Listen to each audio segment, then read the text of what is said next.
देखिए, हर पदार्थ का एक निश्चित कंपन होता है ब्रह्मांड की हर चीज में। अब हम उन चीजों की पहचान करने की कोशिश कर रहे हैं जो हमें एक विशेष दिशा में ढकेलेंगी। बात सिर्फ रुद्राक्ष की नहीं है। पौधे, फूल, जानवर, ऐसी हर चीज पहचानी गई है जो आपको आध्यात्मिक दिशा में ले जाएगी और जो नहीं ले जाएगी। आपने सुना होगा कि कोई फूल शिव का पसंदीदा है, कोई फूल विष्णु का पसंदीदा है। बस कुछ निश्चित कंपन की पहचान की गई है जो उसके करीब होगा, जिसे हम शिव या विष्णु या किसी और नाम से जानते हैं, और यह फूल आपको उनके सबसे करीब पहुंचाता है।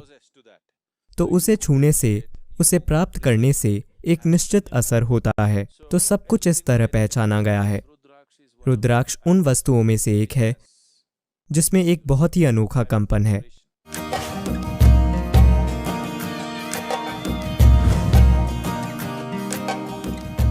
अब रुद्राक्ष को शरीर पर क्यों पहना जाता है? एक बात यह है कि इससे आभा साफ होती है। आपको पता है कि आभा या ऑरा क्या है? AURA। हर चीज के चारों ओर, हर शरीर के चारों ओर प्रकाश और ऊर्जा का एक निश्चित क्षेत्र होता है। हर भौतिक वस्तु की अपनी आभा होती है, यहाँ तक कि बेजान वस्तुओं की भी। आजकल इसकी कई अलग अलग तरीकों से फोटो ली जा रही है और रिकॉर्ड किया जा रहा है। Aura can be from a pitch black aura to a pure white aura. रुद्राक्ष आपकी आभा को साफ करता है। आभा बिल्कुल काली से लेकर शुद्ध सफेद तक हो सकती है। आप जानते हैं, अगर आपने देखा हो, शायद अमेरिका में इतना नहीं है, पर अगर आपने कोई ऐसी स्पेनिश फिल्म या भारतीय फिल्म देखी हो तो आप देखेंगे, अगर उन्होंने किसी संत या ऋषि को दिखाया हो तो हमेशा उनके सिर पर एक सफेद आभा मंडल होगा। ऐसा नहीं है कि ये लोग अपने सिर के पीछे रोशनी के बल्ब लेकर घूमते थे। बात सिर्फ इतनी है कि कलाकार आपको बताने की कोशिश कर रहा है कि यह एक शुद्ध संत है, उनकी आभा शुद्ध सफेद है, यही बताया जा रहा है। तो बिल्कुल काली आभा से लेकर शुद्ध सफेद आभा तक आभाएं हो सकती हैं। यदि आपको कोई ऐसा इंसान मिलता है जो तंत्र विद्या की प्रक्रियाएं करता है, जो ऊर्जा के साथ काम करता है, उनमें से ज्यादातर नकली होते हैं जो सिर्फ मुर्गियों का उपयोग करते हैं और आपको डराते हैं। लेकिन इस क्षेत्र में कुछ वास्तविक लोग हैं। भारत में ऐसे बहुत सारे लोग हैं। यह बहुत ही गूढ़ तंत्र विद्या है। अगर आप उनसे मिलें, वे एक बहुत अलग तरीके से शक्तिशाली होते हैं। उनकी आभा बिल्कुल काली होती है। वे बहुत शक्तिशाली होते हैं, पर बिल्कुल अलग तरीके से। तो एक बिल्कुल काली आभा से एक शुद्ध सफेद आभा तक, और उनके बीच लाखों अलग अलग रंग, इससे आपकी आभा शुद्ध हो सकती है। इसका मतलब यह नहीं है कि यदि आप रुद्राक्ष पहनते हैं तो कल सुबह तक आपके सिर के पीछे एक आभा मंडल होगा। ऐसा नहीं होगा। लेकिन आप खुद को शुद्ध करने की इच्छा रखते हैं। जब आपकी इच्छा होती है कि आप खुद को शुद्ध करें, तो आप हर उस छोटी से छोटी मदद का उपयोग करना चाहते हैं जो मिल सकती है। यह भारतीय साधुओं द्वारा पहना जाता है। उसका एक कारण यह है कि वे लगातार यात्रा करते हैं। जो अलग अलग जगहों पर लगातार खा रहा है और सो रहा है, उसका शरीर एक निश्चित स्तर की उथल पुथल से गुजरता है। इस अर्थ में, आप में से कई लोगों ने ध्यान दिया होगा कि आप एक नई जगह पर गए तो भले ही आप बहुत थक गए हों, पर उस जगह पर आपका शरीर सो नहीं पाएगा। क्या आपने कभी इस पर ध्यान दिया है?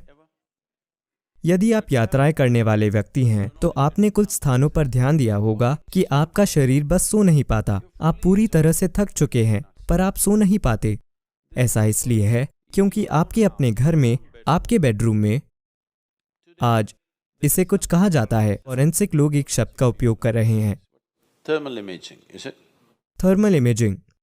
देखिए, अगर आप 24 घंटे बाद यहाँ बैठते हैं तो कोई मशीन लेकर आएगा और पता लगाएगा कि गायत्री कहाँ बैठी थी। उस जगह में एक याददाश्त बाकी है जिसका वे पता लगा पाते हैं। यह व्यक्ति केवल यहीं बैठा था, वहां नहीं। ठीक है, अगर आप अपने कुत्ते को लाते हैं तो वो जान जाता है कि वो यहाँ बैठी थी, है ना? तो वहां कुछ बचा है कि नहीं?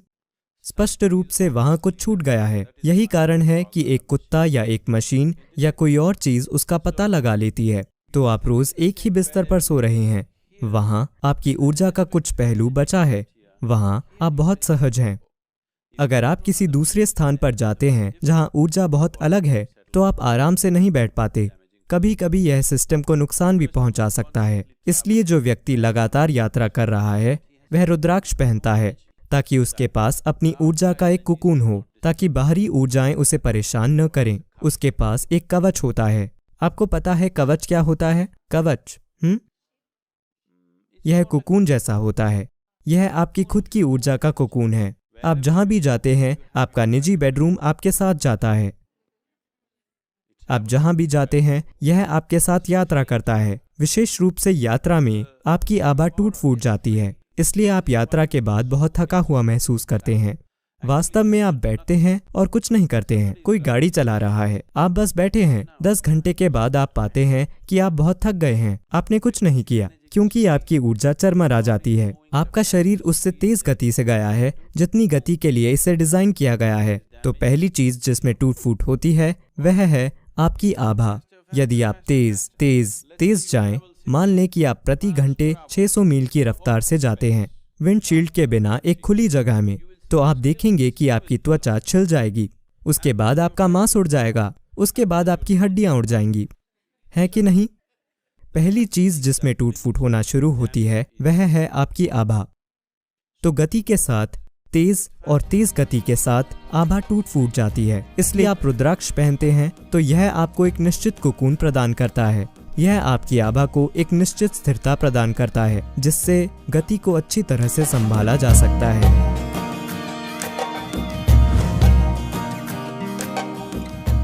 यह भी एक तरह की सुरक्षा है। आप जानते हैं कि लोग नुकसान पहुंचाने वाली ऊर्जा से दूसरों का जीवन प्रभावित करते हैं। क्या आप जानते हैं? आप यहाँ क्या कहते हैं? बिली शून्यम, काला जादू, या जो भी आप इसे कहते हैं, इसमें विभिन्न प्रकार की कलाएं हैं। 4 वेदों में से एक वेद इसके प्रति समर्पित है। अथर्ववेद इसी बारे में है कि कैसे अपने लाभ के लिए और दूसरे को नुकसान पहुंचाने के लिए ऊर्जा में हेरफेर किया जाए।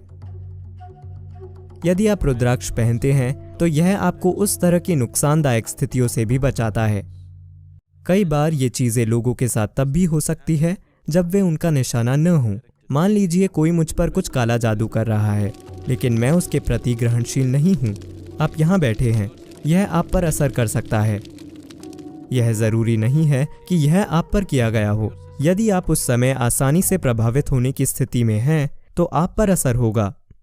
तो कई बार लोग खराब समय और वैसी चीजों से गुजरते हैं, उसे इससे मत जोड़ें। मैं आपके मन में डर पैदा नहीं करना चाहता, पर कई बार हमने देखा है कि लोगों पर कुछ चीजों का असर होता है। वे नहीं जानते कि क्या हो रहा है। वे सभी प्रकार की चीजों को दोष देते हैं। यह नहीं जानते कि उनके साथ वाकई क्या हो रहा है। एक साधारण माला पहनने से ऐसे व्यक्ति को एक निश्चित स्तर की सुरक्षा मिलती है। रुद्राक्ष पहनने की एक और वजह है, अगर आप प्यासे हैं और आप एक जंगल में चल रहे हैं, आपको थोड़ा पानी मिला और आपने पी लिया, तो आप पर जहरीला असर हो सकता है।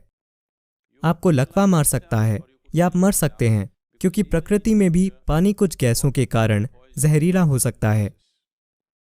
कुछ झीलों और अन्य चीजों को बुरा माना जाता है। उनका इतिहास है, आदिवासी और दूसरे लोग डरते हैं कि वहां भूत मौजूद हैं। ये केवल इसलिए है कि पानी कुछ गैसों की वजह से जहरीला हो गया है, और जो लोग उसे पीते हैं वे तुरंत दर्द और पीड़ा से गुजरते हैं, और इसी वजह से उस पानी से ऐसी बातें जुड़ गई हैं। अगर आप रुद्राक्ष को पानी के ऊपर पकड़ते हैं तो यह आपको बताएगा कि उसे पीना चाहिए या नहीं। अगर आपके सामने कोई भोजन आता है, अगर आप उसे पकड़ते हैं तो अगर उसमें थोड़ा सा भी जहर हो तो रुद्राक्ष तुरंत घड़ी की दिशा से उल्टी दिशा में घूमेगा। मैं इस पानी को चेक कर लेता हूँ।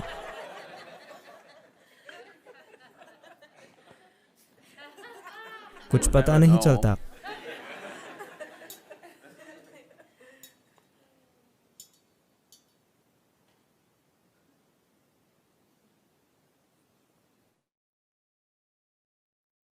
यह अच्छा पानी है।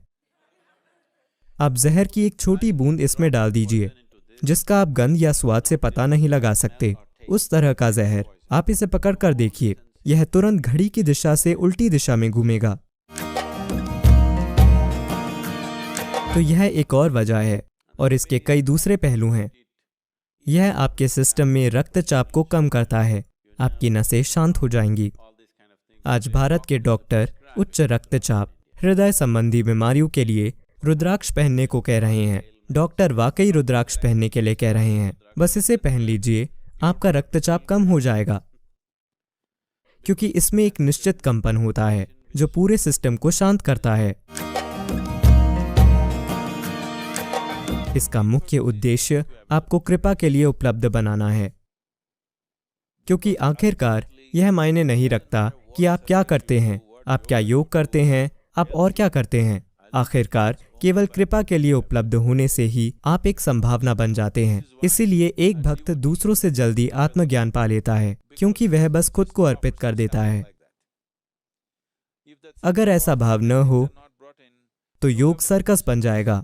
कृपा के बिना आप जो भी करते हैं, चाहे वह आध्यात्मिक प्रक्रिया हो, सेहत, धन, सफलता, जीवन के किसी भी क्षेत्र में कोई सफलता नहीं मिलती अगर किसी तरह से आप कृपा के लिए उपलब्ध नहीं होते हैं। यह तय है, या तो आप सचेत रूप से उपलब्ध हो जाएं या अनजाने में अपने ही तरीके से उपलब्ध हो जाएं। ठीक है, हर मनुष्य, हर प्राणी किसी न किसी रूप में उपलब्ध हो रहा है, पर अगर आप होशपूर्वक इसे अपने जीवन का एक हिस्सा बना लें तो सब कुछ काम करेगा।